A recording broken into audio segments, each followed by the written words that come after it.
Assalamualaikum warahmatullahi wabarakatuh. Nama saya Surya Prahanda, NPM 20082601112. Di sini saya akan mempresentasikan dan menjelaskan tugas remedial saya di blok Embryology and Genetics mengenai eh, mitosis, meiosis, dan proses pembentukan janin atau fetus. Yang mana proses pembentukan eh, janin atau fetus ini dimulai dari spermatogenesis. Jadi spermatogenesis ini itu adalah suatu proses di mana sel uh, germinativum primordial ini relatif yang belum berdiferensiasi. Jadi spermatogenesis itu memerlukan 64 hari untuk pembentukan dari spermatogonium menjadi sperma yang absolut atau sperma yang matang, yang mana setiap hari itu dapat dihasilkan beberapa ratus juta sel sperma yang absolut atau matang.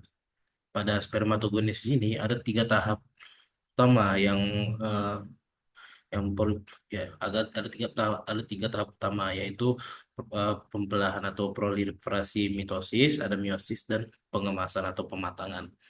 Jadi, dan yang kedua itu ada periode organogenesis yang mana terjadi dari minggu ketiga hingga ke-8 dari perkembangan, dan ini adalah saat masing-masing dari ketiga lapisan germinativum, ektoderm, mesoderm, dan lapisan endoderm yang membentuk sejumlah jaringan dan organ-organ pada janin. Jadi kita bahas yang mitosis, yang mana pada fase mitosis itu terjadi pembelahan mitosis yang terbagi menjadi dua fase, yang mana yaitu terdapat fase pembelahan inti nah, atau istilahnya itu karyokinesis, dan pas pembelahan sitoplasma yaitu sitokinesis. Yang mana karyokinesis ini itu adalah fase pembelahan inti sel. eh, fase karyokinesis ini terbagi menjadi 4 subfase, yaitu fase profase, fase metafase, fase anafase, dan fase telofase. Dan selanjutnya itu ada meiosis. Jadi meiosis itu adalah pembelahan reduksi, yaitu pengurangan jumlah kromosom pada sel-sel kelamin, yang mana sel gamet jantan eh, pada manusia itu dibentuk dalam testis, dan eh, sel gamet betina ya, itu dibentuk dalam ovarium, yang mana gamet jantan dibentuk dalam gamet jantan itu dibentuk di testis, dan gamet betina itu di dalam ovum. Jadi eh, pada fase meiosis ini itu terdiri dari tahapan, yaitu ada profase, metafase, anafase, dan telofase juga. Dan pada selanjutnya itu ada fase proses pembentukan janin atau fetus, yang mana terdapat 6 fase. Yang pertama itu ada fase germinal, yang mana yang pertama itu ada dari fase pembentukan zigot, pemecahan sel, yang kedua itu pemecahan sel, dan yang ketiga itu melekatnya zigot ke dinding rahim. Dan selanjutnya itu ada fase embrional, yang mana embrio terbentuk dari lapisan endoderm, mesoderm, mesoderm, dan ektoderm. Lapisan endoderm, mesoderm, dan ektoderm. Dan selanjutnya itu ada fase fetus atau fase pembentukan janin. Yang mana fase pembentukan janin ini itu ada 3 trimester, yang mana trimester pertama, trimester kedua, dan trimester ketiga. Dan untuk mekanisme embryogenesis itu ada, ada tahapan embryogenesis yang terbagi menjadi beberapa tahapan, yaitu marula, blastocysta, dan gastrula.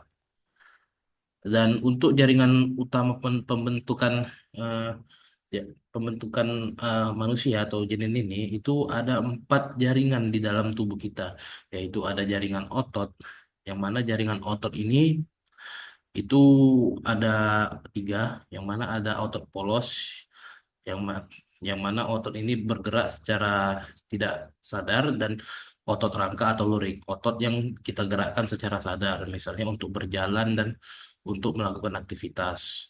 Dan yang ketiga itu adalah otot jantung, otot yang memompa jantung. Dan selanjutnya itu ada jaringan ikat, dan ada jaringan epitel, dan ada juga jaringan saraf.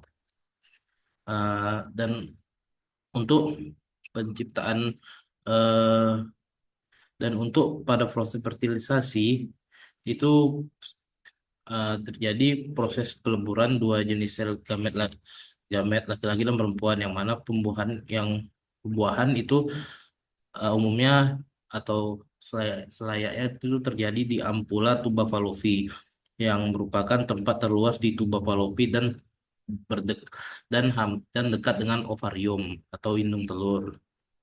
Jadi proses penciptaan manusia dari perspektif Islam ini juga dipaparkan eh, yang mana kehidupan dalam rahim itu memiliki 3 tahapan sebenarnya, yang mana 3 tahapan ini adalah tahapan pre-embrionik atau 2,5 minggu pertama, tahapan embrionik yaitu sampai akhir minggu ke-8, dan eh, pas dan tahapan fetus atau janin atau eh, bayi, yang mana dari minggu ke-8 sampai eh, sampai ke kelahirannya. Dan juga di dalam surat Al-Quran Allah Subhanahu wa taala berfirman yang artinya dalam surat Al-Mu'minun ayat 12 sampai 14, yaitu dan sesungguhnya kami telah menciptakan manusia dari suatu saripati yang berasal dari tanah. Kemudian kami jadikan saripati itu air mani atau sperma yang disimpan dalam tempat yang kokoh atau rahim. Jadi setelah terjadinya proses fertilisasi tadi, terjadilah peleburan sel di dalam sel di dalam dalam Fallopi, yang selanjutnya akan diteruskan ke ovarium. Dan selanjutnya itu Allah SWT berfirman, dan kemudian air mani itu kami jadikan segumpal darah.